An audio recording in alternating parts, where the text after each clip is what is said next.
Hi everyone, today we're going to take a look at a very interesting lens from 7Artisans. It's their 25mm f0.95. And this lens is designed for APS-C cameras. It also comes in a micro four thirds mount. However, you can use this on a full frame camera, and I'll touch on that a little bit later. But full disclosure, they did send this lens out to me to look at, so I really appreciate that. But as always, I'll give you my honest and fair opinion. Now, I took a closer look at this lens before I decided to do a review on it because I thought it was really interesting. At a 25mm focal length, f0.95, you can shoot in very low light. You can get a very shallow depth of field if you want. And, on an APS-C camera, this works out to like a 37.5mm full frame equivalent. On micro four thirds, it would be a 50mm equivalent on a full frame. So the focal length and the aperture I thought were very, very interesting and kind of what drew me in. But what kind of set me back a little bit was the overall size and weight of this lens. I mean, it's a pretty big lens, and it weighs 582 grams. And there's a lot of 25mm manual focus lenses out there that are like a quarter the size and weight. So, for example, this is a 25mm f1.8, and you can see there's quite a bit of difference. So I was very curious as to what this lens could do compared to something like this. And that trade-off kind of worth it. But before we get into the optical qualities of this lens, because there's a lot to talk about there, let me give you a quick overview of the build quality of this. And as usual, everything I've gotten from 7Artisans, the build quality has been excellent. A nice all-metal design, metal lens mount. The focusing ring is buttery smooth, well dampened. I can dial in a very precise manual focus if I need to. The aperture ring is also well dampened and very smooth. It's not clicked as most photographers might prefer, but I've kind of gotten used to clickless aperture rings now. It's not really a big deal. And the only other thing is it's not weather sealed, and it doesn't have any electrical contact. So you're going to have to put into your camera, if available, any kind of focal length for the IBIS settings or lens ID information. Now this lens comes in all the popular mounts. We have micro four thirds, we have Sony E, we have Fujifilm X mount, we have the Nikon Z mount, we have the Canon EOS M and R mounts, and then we also have the Leica L mount. Now for me personally, I had to decide between getting it for my Fujifilm X mount, my micro four thirds, or my Sony E mount. And I ended up deciding getting it for my Sony camera because I have both APS-C and full frame Sony cameras. But I particularly wanted to use this on my full frame camera in full frame mode. Now, of course, I can use it in APS-C mode as the lens was designed for, but you get some really interesting character out of this lens when you use it on a full frame camera. So let's get into some of the optical qualities of this lens and look at it, how it performs on APS-C first, and then we'll talk about using it on full frame. So let's start with the ubiquitous brick wall test. And at f0.95, you can see the lens is actually very soft and the corners are a little bit mushy and there's some vignetting.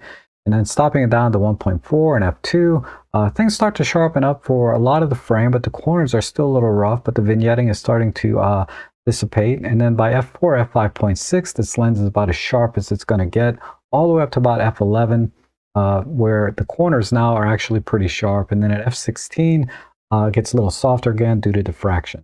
Now here's a quick montage in APS-C mode on my Sony camera so you can get a feel for what the shallow depth of field looks like, starting at f0.95 and then going all the way up to f16.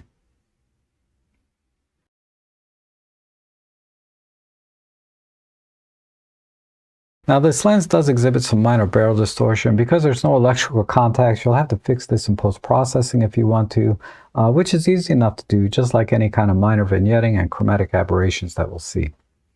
Now speaking of chromatic aberration, at f0.95, the lens is so soft, you're really not going to see it anyway. But as you stop the lens down, it's very, very minor and well controlled. There's hardly any purple and green fringing, and in the real world test shots that I did, I rarely saw it, and if I did, it's easy enough to correct in post-processing. Now here's a quick montage of the bokeh, and as you can see at f0.95, as you move away from the center, you get a pretty strong swirly or cat's eye effect on the speculars.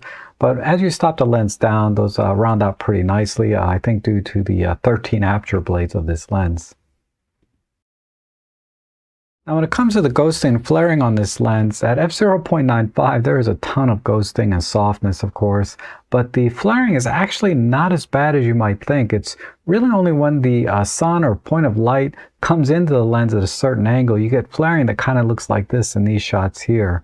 But surprisingly, when you're shooting directly into the sun, like I was doing the sunrise shots, the lens actually does maintain some pretty good contrast and detail without a lot of ghosting or virtually no flaring at all. Now, optically speaking, there are some issues with this lens, but there's also some highlights. Now, shooting at wide open f0.95, the lens is soft, and as you can see in this image here, it's really a creative choice to shoot at f0.95 if you want that softness or glow to your images. But surprisingly, when I was shooting this at night at 0.95, you really don't see that softness, right? And I was able still to extract quite a bit of detail from the image in post-processing. So taking a look at these shots here that I did the other night, I'm really happy with how these came out, and shooting at f0.95 allowed me to use a faster shutter speed and lower ISO, which helped in the post-processing. So wide open, this lens gives you a very shallow depth of field with very soft and creamy backgrounds, and the transition from what's in focus to out of focus is very smooth and buttery. And if you stop the lens down, it becomes very, very sharp for doing your landscapes and everyday type street photography. Now earlier I suggested you could use this lens on a full frame camera, even though it's designed for APS-C. So let's take a look at what a full frame image looks like out of this lens. And you can see that it's pretty much like a train wreck. But if you look closely, there's actually a lot of creative potential here. Now look at this image here, which is in a standard APS-C crop, which is what the lens was designed for. And this next image is actually cropped for micro four thirds, so this is what you would get on your micro four thirds camera. And then this is the full frame image, and as you can see, there's heavy vignetting, mushy corners, etc. But all I did was crop this to a 1:1 aspect ratio, and look what we got. And this was on my Sony a7R5, a 60 megapixel full frame camera, and with this crop, it's still 40 megapixels. And here's another one, but this time I cropped into a 16:9 aspect ratio, and I got this, a 30 megapixel image. So I really like the flexibility I get when using this on a full frame camera, because when I crop into 1:1, I get that slight vignetting and also that beautiful swirly bokeh around the subject. And then when I crop into 16:9 or even 16:7, I get a beautiful landscape image with more megapixels than I would if I were using it on my APS-C camera. Now these next few images are in a 1:1 aspect ratio, and I processed them in black and white. And after looking at them, I was like, these look really familiar. And then it occurred to me, these look a lot like the ones that were taken by Charles H. Traub in his Skid Row project, where I think he used like a medium format camera, 1:1 aspect ratio with a wide angle lens. And he was also getting that same kind of vignetting around the corners, but then that shallow depth of field.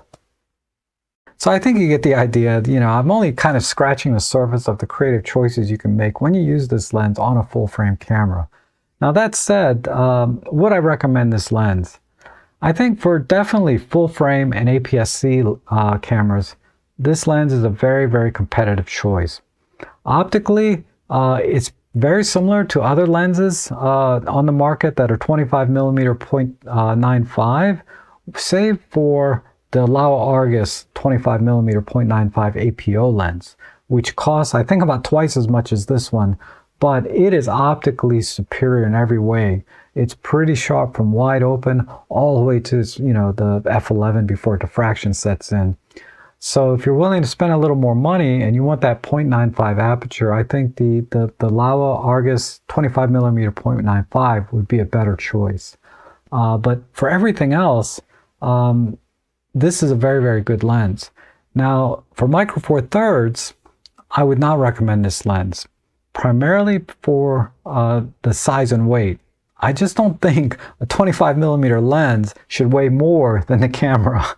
It's kind of a personal pet peeve of mine, right? But there's a very good choice out there, the Nikon 25mm 0.95 lens, which optically is probably not as good as this lens.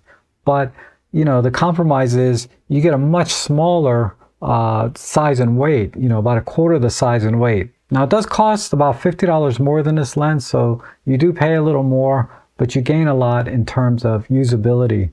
Because this lens here, I would not want to put, like, say, on my Pen F. It's just too big and heavy.